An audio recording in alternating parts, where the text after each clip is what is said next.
Welcome everyone and good afternoon. My name is Caitlin Bavis-Lasky and I'm the Manager of Patient Programs, Research and Advocacy at Lymphoma Canada. I'm pleased to welcome you all today to the webinar on Lymphoma Research Highlights from ASH 2020, which is hosted by Lymphoma Canada. We appreciate so many of you joining us online today to learn a little bit more about new and exciting research on lymphoma from the 62nd American Society of Hematology meeting and exposition that was held virtually this past year in early December of 2020. Before I go on to introduce today's speaker, there are just a couple of items to note. The webinar is being recorded and will be posted on Lymphoma Canada's website later today. You will also receive an email by the end of day today with a link to the recording to watch. We have left time at the end of this presentation for some questions. If you do have anything that you would like to ask, either during or following the presentation, you can type it into the questions box, which is located at the bottom of your control panel on the right-hand side of your screen. And we'll try to get to as many questions as possible. I would now like to introduce and welcome today's speaker, Dr. Martina Trinkaus. Dr. Trinkaus is an assistant professor and staff hematologist at St. Michael's Hospital with the University of Toronto. She serves on many education-based committees and is currently the program director for the Adult Hematology Training Program and also coordinates the hematology curriculum at St. Michael's. Her medical interests include medical education with a research focus on mentorship and e-based learning. Dr. Trinkaus was one of the conference chairs for this past year's 15th annual CARE at ASH meeting, which brought together leading Canadian hematologists to address relevant issues in oncology and lymphoma and key news and data from the ASH Symposium. Dr. Trinkaus dedicates her work and research to the malignant lymphoma patient population. We're very excited to welcome her today to share with us the research highlights on non-Hodgkin lymphomas and chronic lymphocytic leukemia. Before we begin, I would also like to take this opportunity to thank all patients and caregivers who have responded to one or more of our e-surveys over the past year. As you may know, with the development of therapies for lymphoma and CLL patients, Lymphoma Canada advocates for equitable access to these new and innovative therapies in Canada. By providing your experience with your lymphoma, existing therapies, and new therapies, you are helping to advocate for access to new treatment options for patients across the country. Thank you for your help, and you can continue to access these surveys through our website. I would now like to turn over the presentation to Dr. Trinkaus. Thank you very much. Thanks so much for the kind introduction, and I hope you can all hear me today. I tend to talk very quickly, so please feel free to interrupt me for any questions, and I hope that I can answer quite a few of them. So today I'm going to be speaking about the ASH 2020 update in lymphoma in particular. And these are my disclosures. So the objectives for today are to briefly review the current standard of care, specifically in chronic lymphocytic leukemia, indolent non-Hodgkin's lymphoma, and specifically I'll be speaking about follicular lymphoma and Waldenstrom's macroglobulinemia and diffuse large B-cell lymphoma. Due to time limitations, I'm not able to also touch on Hodgkin's lymphoma. I will be speaking about some of the ASH 2022 updates, and hopefully you can appreciate at the end of this talk future changes in clinical practice. I should mention that with ASH, there were over 6,000 abstracts submitted this year, 20% less than the year before due to the pandemic, but that did not limit the excellent research and clinical trials that are actually underway. So I can only give you a handful today. I'm sorry about that. So I'm going to briefly speak about what lymphoma is, appreciating that there's probably a very big population or a very big breadth of knowledge for many of you, but some of you are just probably learning about this topic. Lymphoma is a cancer that develops from the immune system, and this includes lymphoid tissue, so the lymph nodes in our body, the spleen, and the bone marrow, and all of those cells that make our antibodies, which we call immunoglobulins. If these cancer cells at all spill into the peripheral circulation into our blood, we call it a leukemic phase of the lymphoma. And one of the more common lymphomas that we see in this phase is called chronic lymphocytic leukemia, or CLL. This is the frequency of non-Hodgkin's lymphoma subtypes in adults.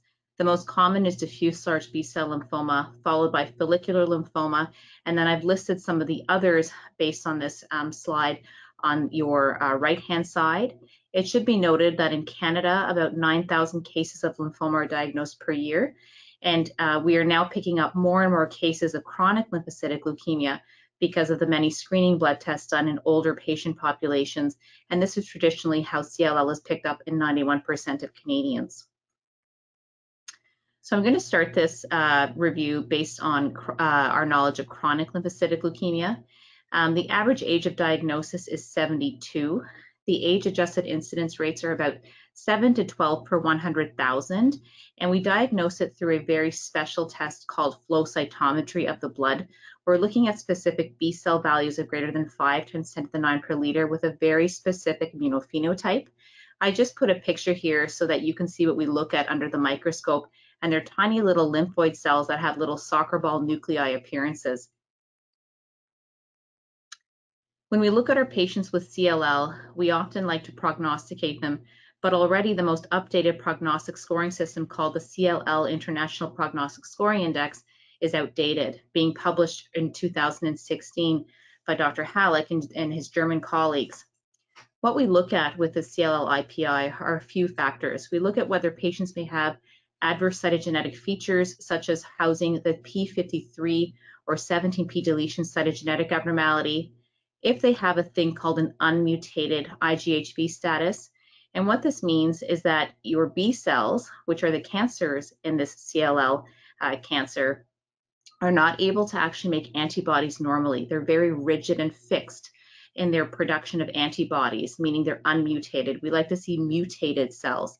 And if you're unmutated, that also portends a slightly inferior prognosis. We look at a protein in the blood called the beta-2 microglobulin. We look at the clinical stage. In Canada, we traditionally use the RI staging system, whether it's from 0 to 4. And then we also look at a patient's age, appreciating that the older a patient is, the more resistant the CLL clone may be, or the harder it may be to actually treat these patients. And then these patients are risk stratified from low, intermediate, high, or very high risk groups. And why is this important? Well, because back in 2016, looking at the data, we recognize that patients who are low risk CLL patients have a very long 10-year overall survival of 79%. I think now that we have better agents to treat CLL, our 10-year overall survival curves are going to be extended even longer. And very high-risk patients had an overall survival at 10 years of only 3.5 years. Again, now that we have more novel agents at our disposal, this survival is actually likely a gross underestimate. The things that we consider in treatment for our patients is whether, in particular, patients are 17p deletion, as mentioned, and some trials have anywhere from 3 to 27% of patients newly diagnosed with CLL as having this deletion, and mutation of that IGHV status, of which up to 50% of newly diagnosed CLL patients have this. However, we don't just treat patients based on their cytogenetic or mutation analyses.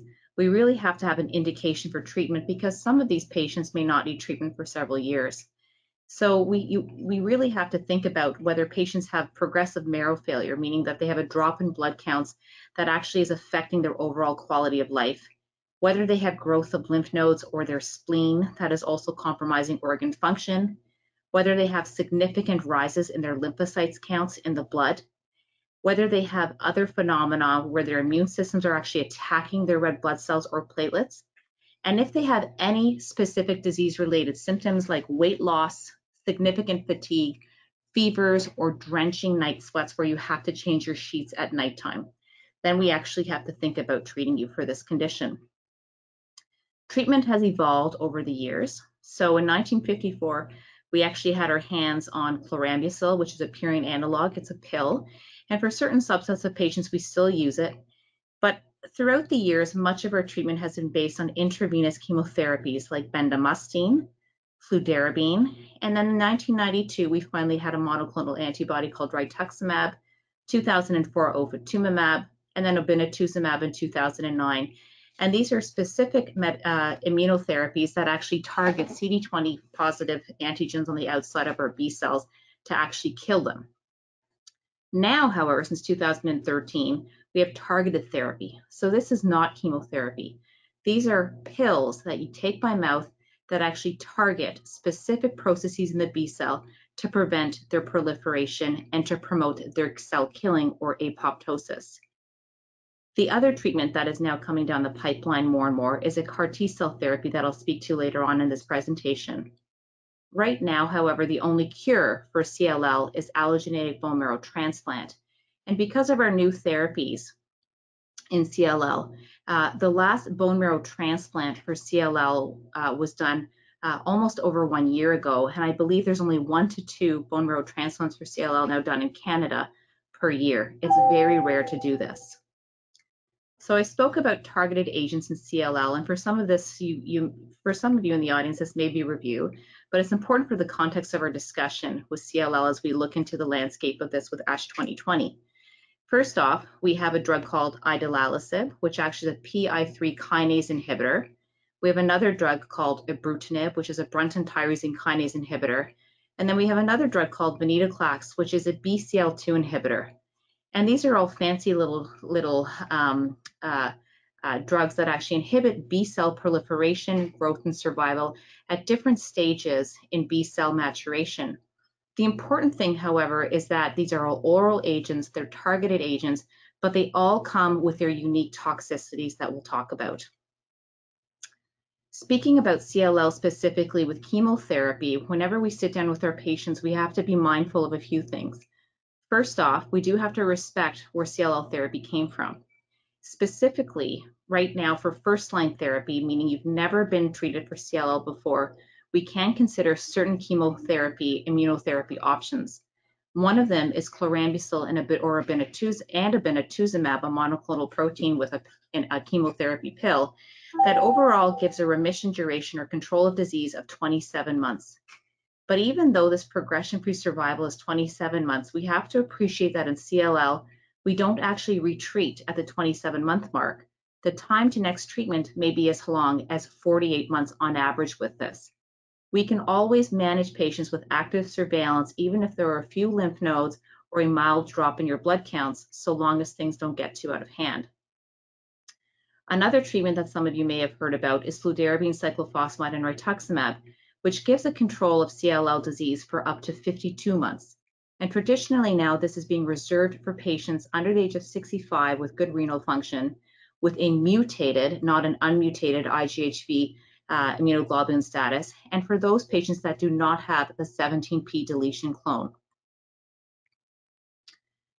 First-line trials are summarized here in this table, and it's nice and busy for your perusal, but it just goes to show that since 2015, these novel agents, these targeted agents, have really taken over the landscape of CLL and have taught us a tremendous amount about how we can treat our patients, and that we are actually making incredible headways with overall survival. The first of this is ibrutinib and chlorambucil, which is the RESONATE-1 trial. Ibrutinib, an oral Bruton tyrosine kinase inhibitor, compared with chlorambucil, resulted in a 2-year overall survival of 98% of patients versus 85% of patients. And this might not seem like a lot, but when you look at long-term data and maturation data, we are seeing incredible long-term survivals of patients on ibrutinib. This is a daily pill that's given once per day.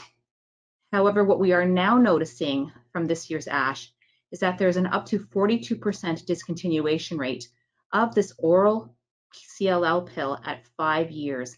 And the majority of these discontinuations are due to adverse events or toxicities, making it imperative for us to understand how to properly put patients on good dosing of ibrutinib and managing toxicities. Another trial to highlight is this one by Dr. Schanefeld, published in 2018, of ibrutinib and rituximab versus FCR. That's in lines 3 and 4 here. What we learned from this trial is that ibrutinib and rituximab is actually better for those who have unmutated IgHV status, which is why for those patients with unmutated status, we no longer give FCR, fludarabine, cyclophosphamide, and rituximab. Dr. Woyak published in 2018 another trial comparing ibrutinib and rituximab versus bendamustine and rituximab. And what that trial showed us was that adding an immunotherapy to ibrutinib offered no benefit. so that we could actually get away with our therapy without any intravenous drug. We could just give oral pill to our patients. And finally, at the bottom here, I just wanted to highlight the Innovate trial, which compared acalabrutinib, which is a competitor of ibrutinib, but the same class of action, versus obinutuzumab with acalabrutinib versus chlorambucil and obinutuzumab. And what we see here is that acalabrutinib has superior progression-free survivals over chlorambucil and obinutuzumab. And data here is still maturing. And I'll explain why this is actually really important for us as we navigate the landscape. But what it is telling us right now is, do we really need chemotherapy, meaning things like fludarabine, for frontline CLL? And really right now what we're recognizing is that chemotherapy should not be given to those who have high risk genetic features with their disease, those who have IGHV unmutated disease or a p53 or 17p deletion abnormality. We also should not give chemotherapy to patients who have very significant comorbid medical conditions, like uncontrolled high blood pressure, uncontrolled heart disease, uncontrolled conditions that may lend them to an increased risk of infection. The only time we should be giving chemotherapy really is for very fit patients with good kidney function who do have IGHV mutation abnormalities. The other thing that we have to consider when we look at first-line therapy for CLL patients and even second-line are the toxicities that come with these oral pills. Specifically, we have to think about arthralgias, which can affect up to 25% of patients on ibrutinib, atrial fibrillation or an irregular heart rhythm, which can affect up to 12 to 16% of patients on BTKI inhibitors. Bleeding is a possibility, high blood pressure years down the road, and even infection. And what I want to highlight is that acalabrutinib, based on that Elevate-TN trial, has half the number of toxicities of the traditional ibrutinib patients that we see in clinical trials. These two drugs have not been compared or published head-to-head yet, but there is a CLL-17 trial currently underway that is comparing them in the front line. So hopefully we will get news on toxicities and overall differences in overall progression-free survival and overall survival in the next couple of years. So a basic algorithm for first-line CLL treatment in Canada includes us looking at patients for their comorbidities, their physical fitness level, whether they have genomic instability or aberrations that portend a worse prognosis. And also some patients do want a fixed duration of drug. They don't want to be on a pill every single day, and some patients frankly cannot be compliant with a drug every day. Essentially, for patients under the age of 65 who are fit, who have a mutated IGHV status, we give still chemoimmunotherapy with FCR. However, if you have an unmutated IGHV status, which occurs in 50% of patients, we typically put patients on ibrutinib or acalabrutinib, which in some jurisdictions is now given compassionately. If you actually are over the age of 65 or you are unfit, having any comorbidities that increase the risk of chemotherapy, we look again as to whether you might have a mutated IGHV status, for which we might consider chlorambucil and obinutuzumab, which can actually put you off any therapy or a treatment-free interval for over 3 years, or a BTK inhibitor like ibrutinib or acalabrutinib. But if you have an unmutated IGHV status, we would preferentially put patients on a BTK inhibitor, such as ibrutinib or acalabrutinib. For those patients who have a 17p deletion or p53 mutation, we traditionally are now exclusively giving BTK inhibitors up front, but this too will be changing with the new drugs coming down the block. So the first thing that I'm going to talk about is an update of the CLL-14 trial data from ASH 2020. This originally was published in June 2019 by Dr. Fischer and her German colleagues, comparing venetoclax and obinutuzumab in patients with CLL and coexisting conditions. Essentially, this trial compared newly diagnosed CLL patients and randomized them to either an oral BCL2 inhibitor called venetoclax with obinutuzumab intravenously given on an every 28-day basis for 6 cycles versus oral chlorambucil for 12 cycles, again with obinutuzumab, the intravenous CD20 agent, and treatment was completed after 12 months or 12 cycles of therapy. What was identified with a 36-month, or what was identified was at 36 months, the progression-free survival, meaning complete control of CLL, was 82% in the venetoclax pill group versus 50% in the chlorambucil group. The other things we learned in ASH 2020 is that we are now measuring a term called MRD. And this is a term where we actually look at molecular remission disease status for our patients, where we can actually take a blood or a bone marrow sample and see how many cells actually are positive for CLL in the circulation. So if you have something like 10 to the minus 4 MRD positivity, that means 1 in every 10,000 cells is CLL related. This trial looked at whether patients have levels of 10 to the 5 or 10 to the 6 or less. And what was identified was that 2 months after treatment completion, 40% of patients in the venetoclax arm versus 7% in the chlorambucil arm had MRD levels of less than 10 to the 6, or 26% of less than 10 to the 5, which is pretty impressive. We also recognize that patients must continue the full 12 cycles of venetoclax and rituximab therapy because MRD status, or minimal residual disease status, could actually still pick up the pace in the final 6 months of therapy with venetoclax and obinutuzumab therapy. The other update in ASH 2020 regarding upfront venetoclax and obinutuzumab is that on average, 74% of patients still had complete control and undetectable clinical CLL at 48 months. This is extremely impressive because this is the first time we've been able to see such outstanding CLL control for any combination of CLL drug. You can see the chlorambucil arm at 48 months, only 35% of patients had complete control of their disease at 48 months. Now in CLL, we're seeing more and more combinations of drugs coming together. So we just saw venetoclax with obinutuzumab, a monoclonal CD20 agent. What about if we combined brutinib, a BTK inhibitor, with venetoclax, a BCL2 inhibitor? So this is abstract number 123 presented by Dr. Weirda, which is brutinib plus venetoclax for first-line treatment of CLL or small lymphocytic lymphoma. The 1-year disease-free survival results from the minimal residual disease cohort of the phase 2 Captivate trial. So what this trial looked at was actually combining a brutinib and venetoclax. A couple of things to mention about venetoclax. Venetoclax is an oral pill, but if given on its own and not properly monitored, can actually result in serious complications of a thing called tumor lysis syndrome. This can actually kill patients if not properly managed, because it can cause major alterations in potassium levels, uric acid levels, and kidney dysfunction. So in this trial, patients were actually given a brutinib for 3 cycles or 3 months upfront before venetoclax was actually introduced for 12 cycles with ibrutinib to minimize this possible risk.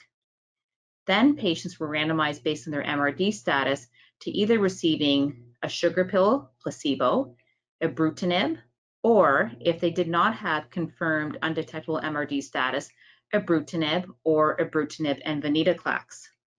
The primary endpoint was looking at the 1-year disease-free survival rate in undetectable MRD patients. And what can be seen in this phase 2 trial specifically, and I'm going to point you down here because the rest of the graphs can be difficult to read, is that for those patients that received 12 cycles of ibrutinib and ongoing disease or ongoing treatment with ibrutinib, that 100% of them continued to have complete progression-free survival, meaning that their CLL was well controlled. There was no evidence of relapse of disease. Their lymphocytes were under good control. There was no palpable lymphadenopathy. They were really in check with their CLL. For those patients that did not have confirmed MRD status, we still had incredibly high progression-free survival rates at 30 months, showing us the incredible combination and control of disease that these medications can provide. The problem with these trials is that our patients are surviving so long now with these novel combinations that it's going to take years before we actually see any major changes in overall survival, which is a good problem. I'm going to switch gears now to another Bruton tyrosine kinase inhibitor that is new called zanubrutinib. And I just put this up here just to show you that there are many BTK inhibitors coming down the pipeline. And this was presented by Dr. Brown. It's the Sequoia trial. And essentially patients who did have 17p deletion, which is the most adverse cytogenetic abnormality, who were over the age of 65, were put on this 160 milligram twice per day pill.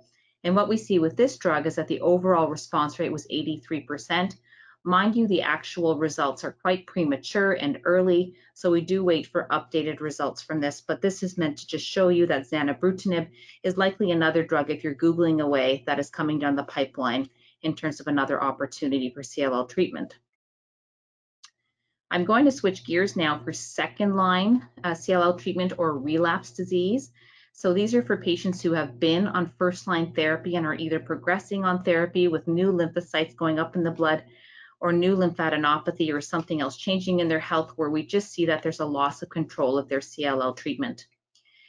Again, we look at comorbidities, fitness, whether patients have adverse cytogenetic features, and also patient preference, if they want to have a fixed duration of therapy or if they actually are okay with being on something long-term. If patients have never received a Bruton tyrosine kinase inhibitor, we preferentially go to a BTK inhibitor right now, ibrutinib and acalabrutinib. I appreciate that in some parts of Canada, we do not have an opportunity to give venetoclax with obinutuzumab or rituximab. If patients are BTK intolerant, meaning they are actually having toxicity to one Bruton tyrosine kinase inhibitor, we often would switch the Bruton tyrosine kinase inhibitor. So if you're having side effects to ibrutinib, your doctor may want to switch you to acalabrutinib. Other options include switching you to venetoclax or idelalisib. And to be honest, idelalisib is really not something that is routinely used anymore because of its toxicity profile and because of the efficacy of the other drugs at our disposal. But let's say your Bruton tyrosine kinase is just not working at all. Then you need to talk to your doctor about either going on venetoclax with either rituximab or obinutuzumab. You can trial idelalisib and try to deal with the toxicities that may come, or even a clinical trial. What we don't know, though, is which drug is best for patients who have never received a Bruton tyrosine kinase inhibitor. And right now we have the CLL-17 trial that is comparing acalabrutinib and ibrutinib to see which of those two BTK inhibitors may actually be more beneficial with progression-free survival and also with control of toxicities. So we will not know those results probably for another couple of years. Updated at ASH was the abstract number 125, which is the 5-year analysis of the Murano study, specifically looking at a population of relapsed or refractory CLL patients following a fixed duration of venetoclax and rituximab therapy. So this trial looked at 389 patients that were randomized who were relapsed or refractory, meaning they received either 1 to 3 prior therapies of CLL treatment. And at least if one of them was bendamustine related, you must have had a progression-free survival lasting of greater than 24 months. And these patients were randomized either to bendamustine, the dosing is showed there, or rituximab, or they were randomized the oral pill of venetoclax for 2 years with rituximab for 6 infusions. Patients were categorized later according to minimal residual disease status, using a threshold of 10 to the -4 rather than 10 to the -5, meaning 1 in 10,000 cells. So this trial, updated at ASH in 2020, really showed us how does venetoclax with rituximab after 2 years of therapy compare in the relapsed refractory CLL population. And what we could actually gain from this trial is that if given venetoclax and rituximab, on average, the median progression-free survival, meaning control of disease, was up to 53.6 months. So what this means for someone like myself is that if I have a patient who is going on 2nd or 3rd line therapy for CLL, I can tell them based on this trial that after 2 years of venetoclax and rituximab, we expect to have your disease controlled for about 4.5 to 5 years. If I was to give them bendamustine and rituximab, disease control is only 17 months, which is only 1.5 years. So I think most patients would want to opt for the drug combination that gives a very long control of disease status. The other thing that we learned from the Marano trial presented this year at ASH is that even if patients had MRD negativity, but then started to convert months to years down the road, the MRD conversion predated progression of clinical symptoms by 19 to 24 months. So that actually gives us a lot of reassurance that even if patients start to show signs of CLL molecularly in the blood or through flow cytometry, we can still say that likely you won't need to be retreated or at least show signs of CLL for at least 1.5 to 2 years. Unfortunately, in Canada, we do not have access right now to MRD testing outside of clinical trials. Well, what's in the future for CLL treatment? Essentially, what if your agents do not control your CLL? So in this case, ASH 2020 showed a new drug, which was presented previously, but much more focused this year, called LOXO-305. And this is a novel non-covalent Bruton tyrosine kinase inhibitor, which actually overcomes any resistance of binding to traditional BTK inhibitors, specifically at the C481 mutation site. Dr. Matto presented this, abstract 542 at ASH, and essentially this is an update of the phase 1 and phase 2 expansion Bruin study, which looked not only at CLL patients, but also at indolent lymphoma patients. And 140 patients approximately have been randomized to this trial, essentially putting patients on this 200 milligram per day pill for 28-day cycles.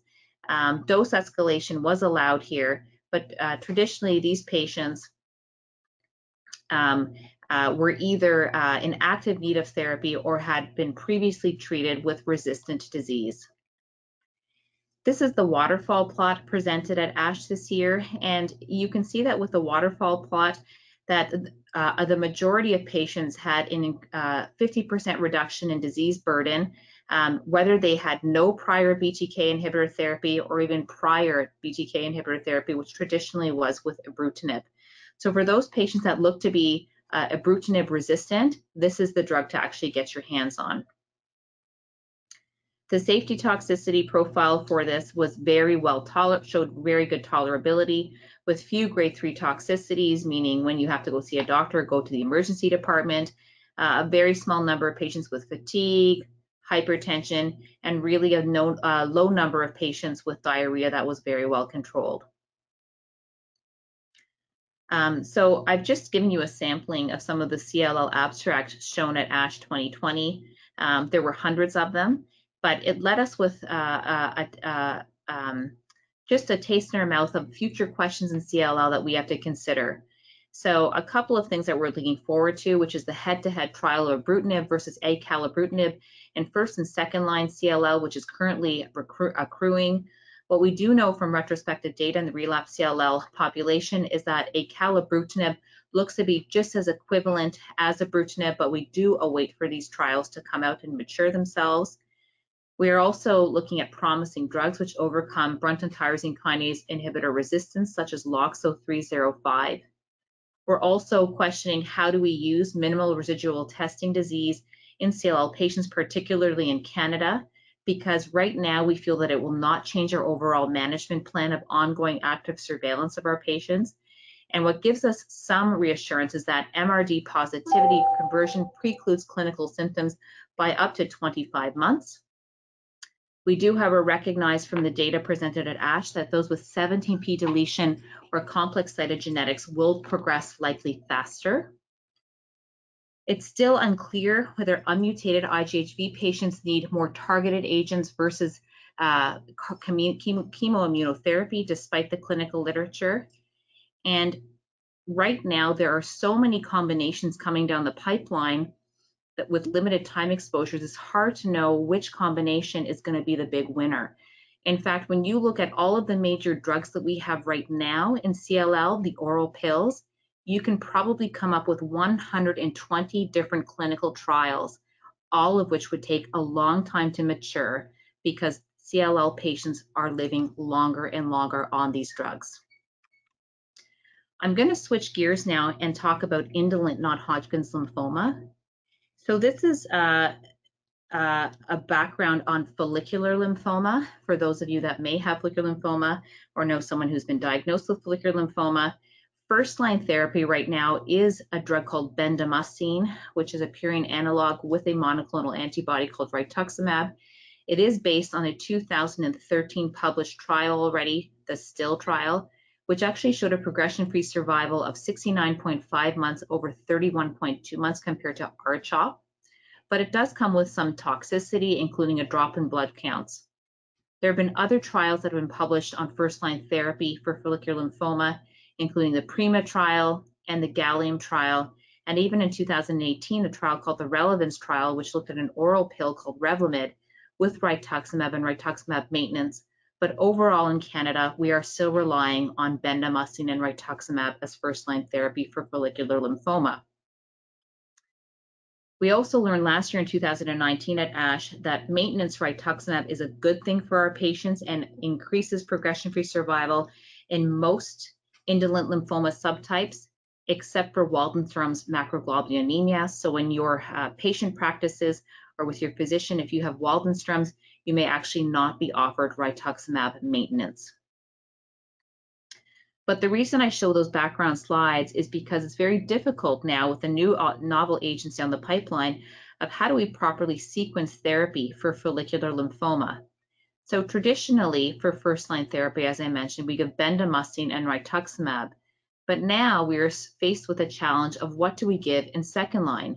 Do we re-give bendamustine and Rituximab? Do we actually try to give R-CHOP? Or do we actually try to give some of these novel agents such as these oral inhibitors like idelalisib, brutinib, clinical trials, or even possible CAR T-cell therapy? So options for relapsed or refractory follicular lymphoma have been published with different agents such as PI3 kinase inhibitors. These include idelalisib, duvelisib, and copanlisib, all with different 2-year overall survival rates that are published here and different adverse toxicities. We're also now seeing more studies showing these agents called bispecific antibodies, which I'll talk about briefly, that are also showing excellent response rates considering how heavily pretreated these follicular lymphoma patients have been. And now coming down the pipeline are clinical trials looking at chimeric antigen receptor T cells or CAR T-cell therapy, wherein overall response rates and complete response rates are at 95% and 81% respectively, but they do come with considerable toxicity. One of the trials that was presented this year by Dr. Asselineau in Montreal was Asterix 702. This is a BiTE cell therapy. It's mosunetuzumab in multiply relapsed follicular lymphoma patients in a phase 1 dose escalation trial. So essentially a BiTE cell or a bispecific T-cell engager is actually a molecule that attaches a T-cell that traditionally kills bacteria to your CD20 positive lymphoma cell. And it essentially redirects T cells to engage and eliminate malignant B cells, causing them to actually create this immune synapse formation and create a T cell attack on your B cell, killing it. So essentially, we're kind of recruiting your T cells to kill your cancer cells, but this can come with some toxicity. This is just an idea of the dosing strategies, the phase 1 trial where it's dose finding, given over a 15-day dosing schedule for patients that have had relapsed refractory disease, follicular lymphoma. And essentially here, what can be seen is that in the 62 patients put in this trial, there was a 67% overall response rate with a complete response rate of 51% of patients. And even those patients that have, even though the sample size is small with 4 that had prior CAR T-cell therapy, there was at least a 100% partial response rate, which is pretty outstanding considering many of these patients would have been put under palliative care prior to this clinical trial. This trial, I believe, will be extending to many Canadian centers in the next few weeks to months. Toxicity-related side effects, however, do exist, so we have to watch for a thing called cytokine release syndrome, where patients get fevers, sweats, low blood pressure. Many of them may actually head to the intensive care unit, and it can be very scary for patients or families to watch.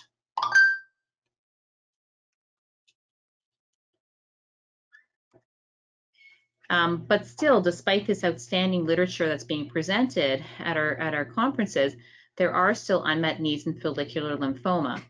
Specifically, should we actually be giving patients these toxic therapies, when particularly if patients have not received bendamustine? We do have good data that still bendamustine rituximab can give a very long progression-free survival of over 3 years. We also know that if patients have been given bendamustine rituximab as first-line therapy, we don't really know which follicular lymphoma patients would be best managed with one treatment over another. Some should be treated with rituximab and chemotherapy so long as they haven't progressed after 24 months or within 24 months. Some should be given CAR T-cell therapy over others. Some should be preferentially given BiTE cell therapy. And some should be given things like a brutinib or Revlimid or even idelalisib. We still don't have a good idea of which follicular lymphoma patients should be bucketed into which therapies at second, third, or fourth line. I'm going to briefly switch gears now and move to Waldenstrom's macroglobulinemia. And this is a follow-up trial of the phase 3 trial of brutinib plus rituximab and Waldenstrom's for patients who were either receiving this as first line or second or third line therapy.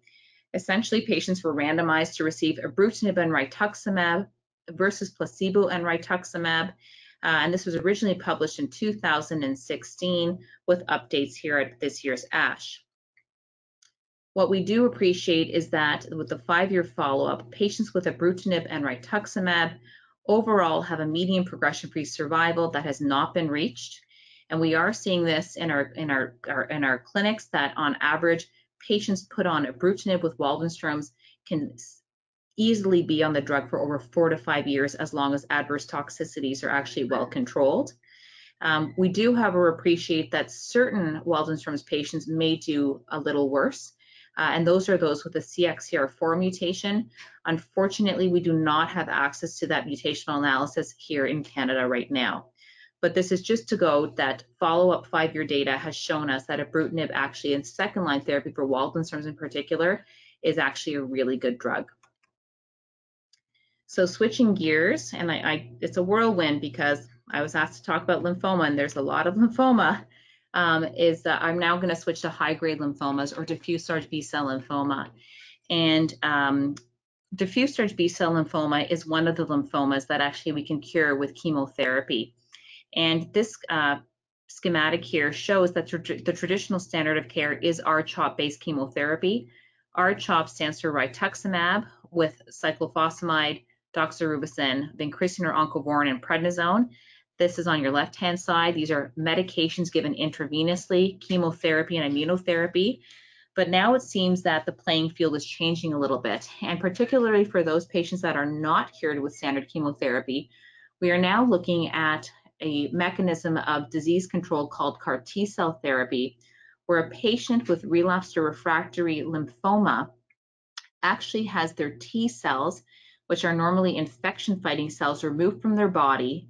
They get shipped to a processing plant in the United States right now, if you're a Canadian, and there, those T cells are engineered to actually get reinfused 21 to 36 days later back into your body and preferentially attack CD19 positive cancerous lymphoma cells. The other therapy that's coming down the pipeline is the bispecific T-cell engager, where we're actually developing molecules that are connecting your T cells to your lymphoma cancer cells, where you're actually developing a cytokine killing of your lymphoma. So they're both different mechanisms of action, but sometimes very similar toxicities. Just a refresher that the treatment of first-line diffuse large B-cell lymphoma is R-CHOP-based chemotherapy, and this originally was published all the way back in 2002 and has still held the test of time. It should also be noticed that throughout the years, many therapies have been added to R-CHOP without that added benefit. These include R-CHOP plus brutinib, R-CHOP plus Revlimid. Unfortunately, we haven't seen much of a benefit in overall survival.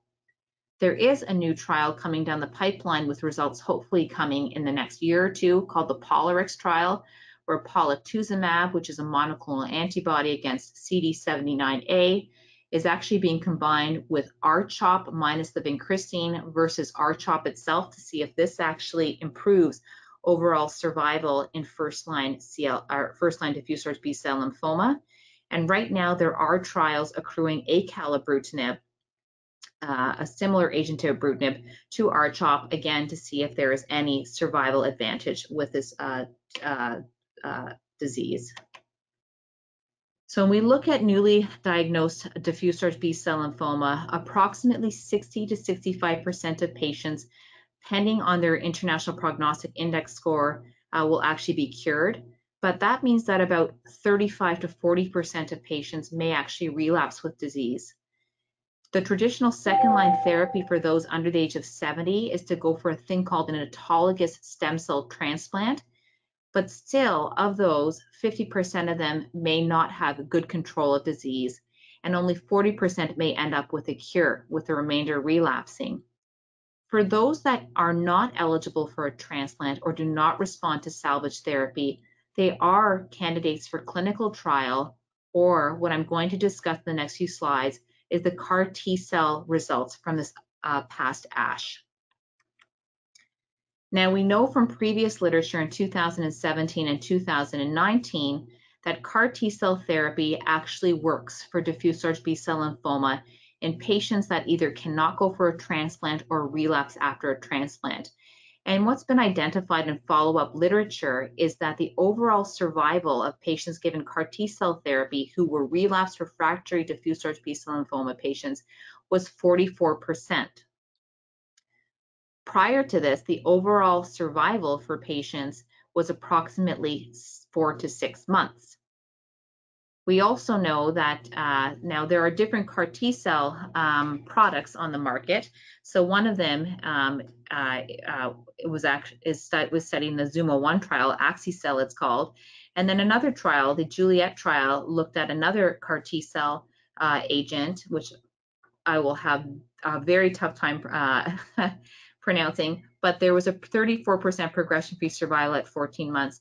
And the importance here is that it tells us that CAR T-cell is a novel and effective means of treating relapse refractory diffuse large B-cell lymphoma. The thing, though, that we have to make sure of is that we control cytokine release syndrome, where patients actually are at risk of significant toxicity with fevers, low blood pressure, significant immune responses, respiratory distress, intubation, going to the ICU. It can be extraordinarily terrifying for patients and families, as I've mentioned before. And up to 10 to 20% of patients may have these significant toxicities, which are always being improved upon with different pre-medications in future clinical trials and now going on your wards in your referral centers. Presented this year by Dr. Nulapu was abstract 405, which is the ZUMA-12 updated trial. It's a multi-center phase 2 trial of Axi-cell as part of first-line therapy in patients with high-risk lymphoma. So these are patients with large cell lymphoma who actually may have abnormal cytogenetic abnormalities that portend a worse prognosis, like MYC, BCL2 or BCL6 translocations, or they have high IPI scores before the time of enrollment. And essentially, they received 2 cycles of R-CHOP traditional chemotherapy. But if they actually had a positive PET scan after those 2 cycles of therapy, they were actually enrolled in this trial to receive the CAR T-cell Axi-cell. Prior to giving Axi-cell, where you actually receive the patient's T cells and then you process them, you do have to give a conditioning regimen to make sure the body is able to accept the T cells and mitigate against possible cytokine release syndrome. So that was with fludarabine and cyclophosphamide. And overall, the primary endpoint was looking at the complete response rate, meaning no detectable cancer in the body. So what we see with the ZUMA-12 interim analysis for these patients with uncontrolled diffuse large B-cell lymphoma is that the overall response rate was 85%, with 74% of patients, meaning 20 of them in the trial, having a complete remission status. This is after a median follow-up of 9.3 months only. So long-term data we still are waiting for to see how durable is this actual response. But it does tell us that for those patients who either cannot go for transplantation or progress on first-line therapy, that CAR T-cell therapy is an effective option for this limited time period that we have at our to view. So overall, what the take-home points for the ZUMA-12 follow-up trial is that for those patients that had high-risk lymphoma that had a positive interim PET after 2 cycles of chemotherapy with high-risk disease, we can control their disease in with a CR rate in 74% of patients, which really is actually outstanding considering a lot of these patients, unfortunately, would in the past have been palliated. Right now, the literature supports that axi-cel is safe and effective in diffuse large B-cell lymphoma, not responding to early frontline rituximab with chemotherapy. In Canada, it is approved in third-line therapy. And right now, there is the ZUMA-7 trial, which is looking at patients receiving autologous stem cell transplant versus axi-cel and seeing if one is better than the other in second-line control of disease. A few words about bispecific T-cell engagers now. So we briefly talked about mosunetuzumab and follicular lymphoma. There's also gliofitamab, and there are some others that were presented at ASH this past year. But as mentioned, these BiTE cells engage your T cells with your cancer cells and essentially stimulate your T cells to secrete cytotoxic granules, which essentially kill your lymphoma.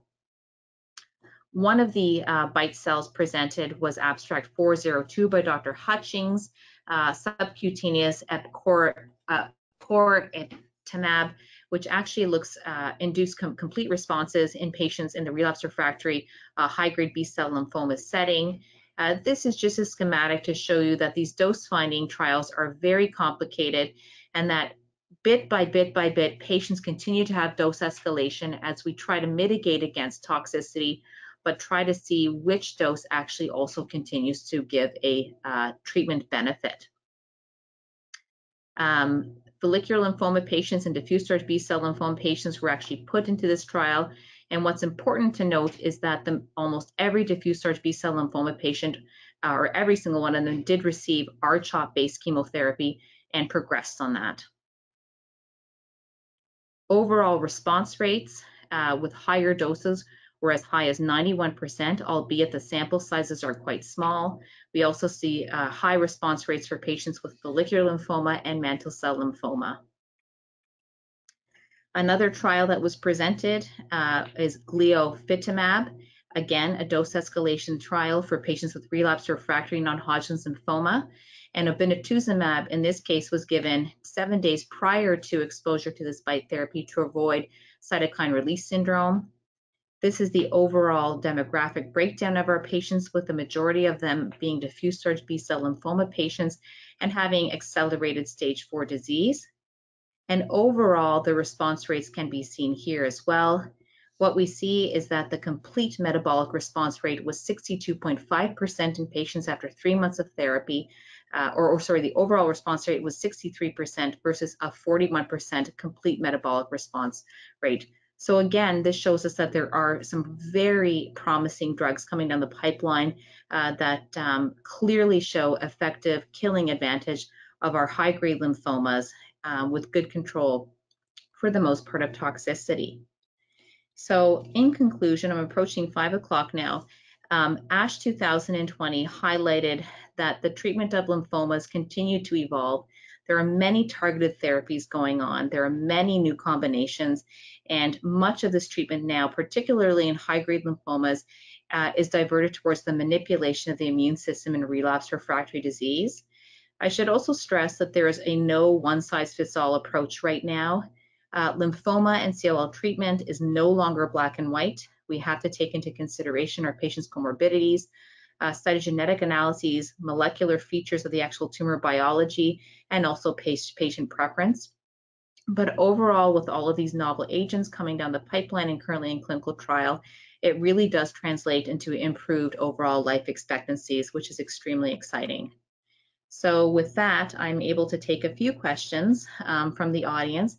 And I must say that it's impossible to actually highlight everything that happened at ASH.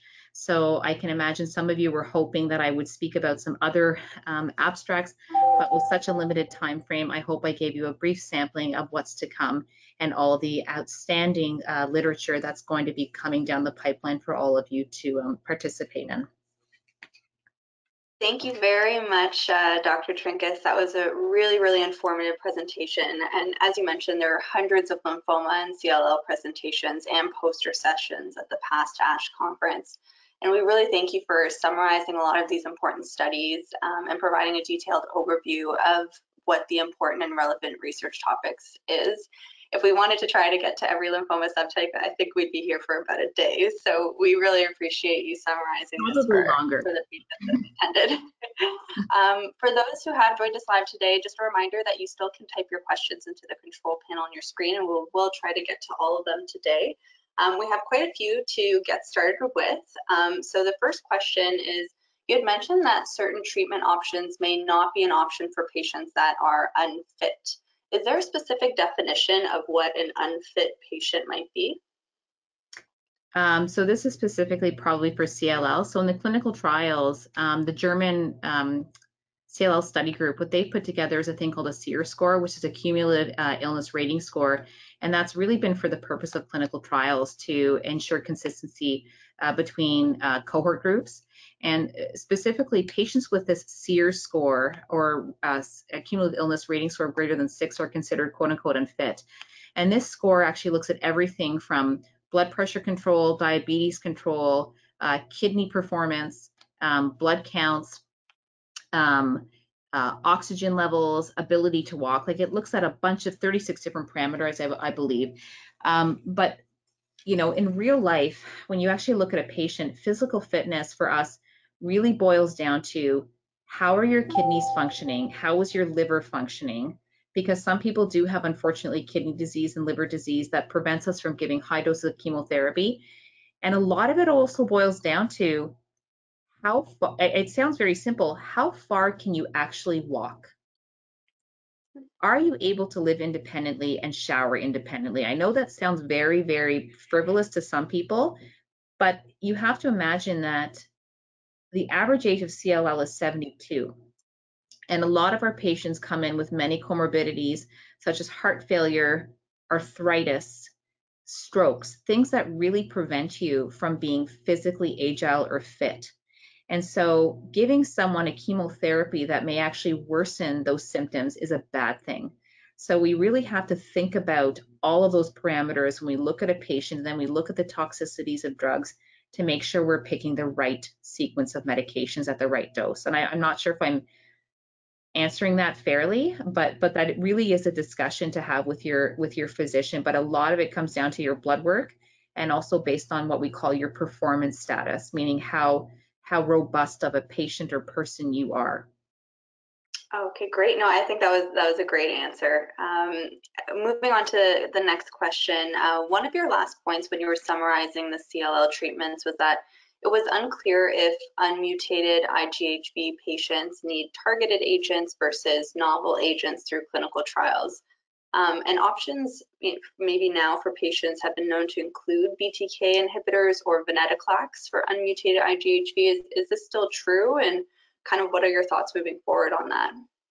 Yeah, so based on the literature, what we can say right now is that for unmutated BTK inhibitors, or unmutated IGHV status, you really should be, based on what we have right now, it is suggestive that BTK inhibitors are actually in favor over chemoimmunotherapy. So if you do have an unmutated IGHV status with your CLL, your doctor will probably 99% of the time put you on a brutinib or a acalabrutinib right now.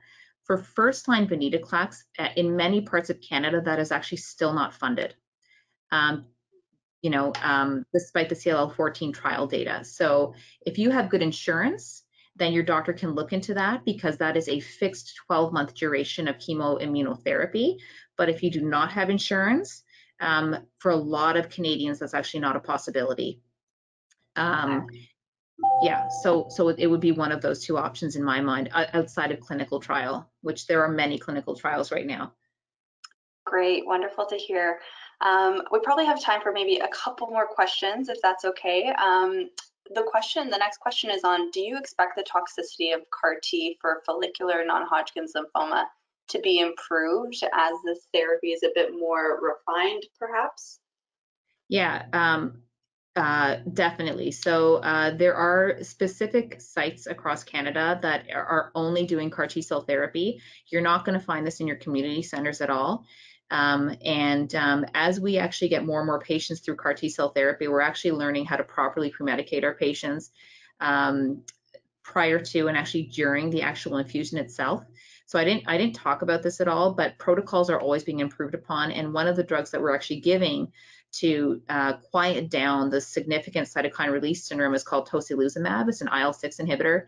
And we are getting much, much better at predicting toxicity so that we can give this preemptively ahead of time. The other thing that we're learning a lot better is how to give steroids to our patients in anticipation of cytokine release syndrome. And in the past, we were really nervous to give steroids to our patients because we thought, oh dear, steroids are going to kill off the T cells that we're just infusing, and that actually doesn't seem to be the case. So we are giving a lot of preventative medications to mitigate against toxicity. So CRS is definitely becoming much, much more manageable even compared to a year ago. Like a lot of centers are becoming much more comfortable with managing toxicities. That's a really great to hear, and great news kind of moving forward in that CAR T space for newer indications as well. Another question is just related to a specific therapy, but I think this can be across all the different clinical trials and therapies that you presented today. How long does it really take to get from this research result that you presented to actually having an accessible treatment in Canada? Could you put an estimated timeline on it? Could it be 4 to 5 years? Could it be longer or shorter? Okay, this is an interesting question.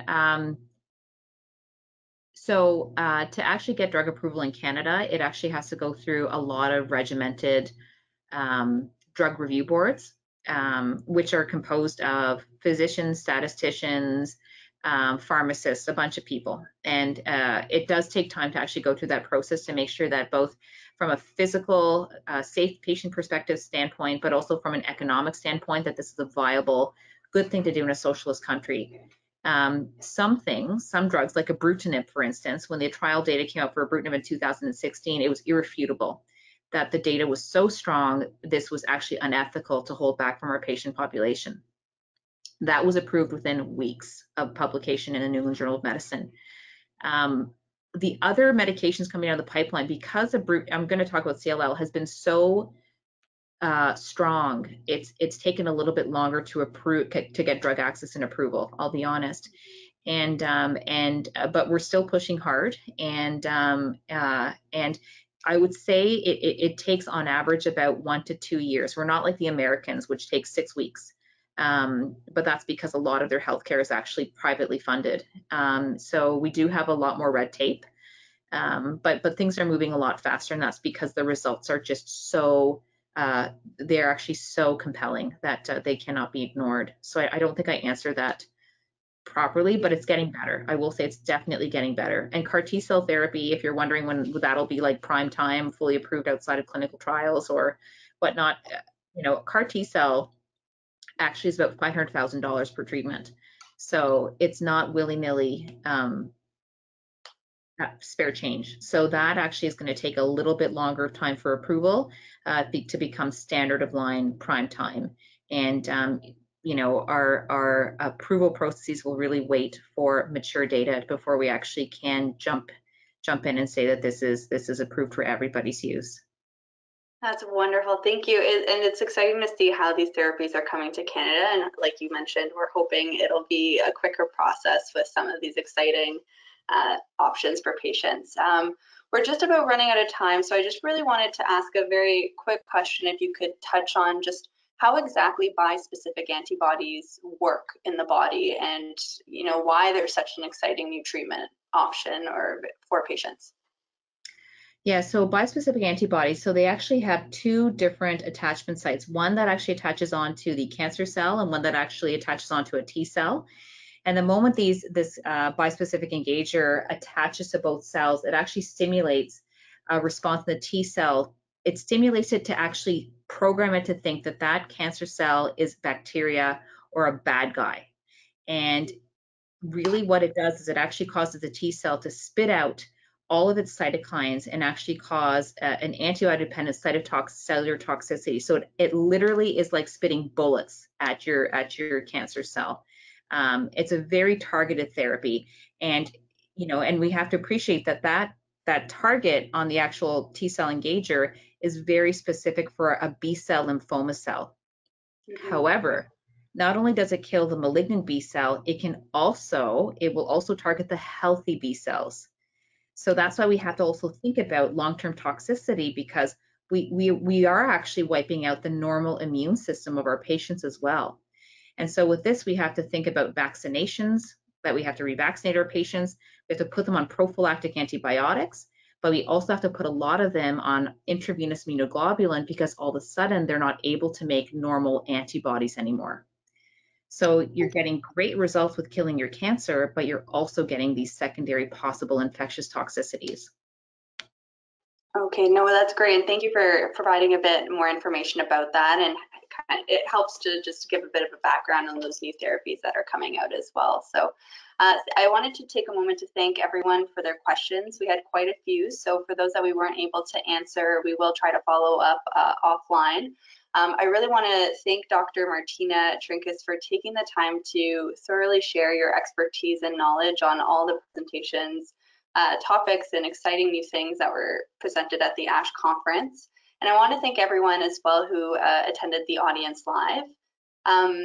As a reminder, we will be posting this presentation on our website to use as a resource, so please feel free to watch it again if there was something you missed, or if you would like to share this information with others who were unable to join. You will also be sent an email later this evening with the link to be able to access and watch the recording. So we hope you learned a lot from this presentation and continue to use Lymphoma Canada as a resource for education and support. And you can watch the recording of all of our webinars on our website and access different educational forums as well through the resource tab. As a final thank you, we greatly appreciate your time and expertise, Dr. Trinkaus, and thank you greatly for sharing these exciting research updates with the lymphoma community from across Canada. Thank you as well to our audience who attended live today, and thank you for asking questions. Thank you everyone for joining today. I hope you have a wonderful evening and stay safe. Thank you everyone. Bye. Thanks very much. Thank you. Bye.